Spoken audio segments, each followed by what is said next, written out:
পঞ্চম শ্রেণী 2026 48 পৃষ্ঠায় বলা হয়েছে 10 নম্বরে পঞ্চম শ্রেণীর 18 জন ছেলে ও 27 জন মেয়ের মধ্যে সমানভাবে ভাগ করে দেওয়ার জন্য সর্বনিম্ন কতটি চকলেট লাগবে।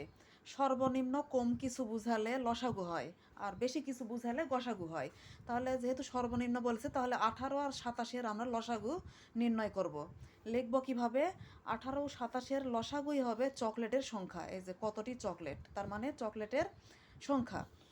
18 আর 27-কে যদি লসাগু করি তাহলে 3 দিয়ে 18 ভাগ দিলে হয় 3 6 18, 3 দিয়ে 27 ভাগ দিলে 3 নং 27।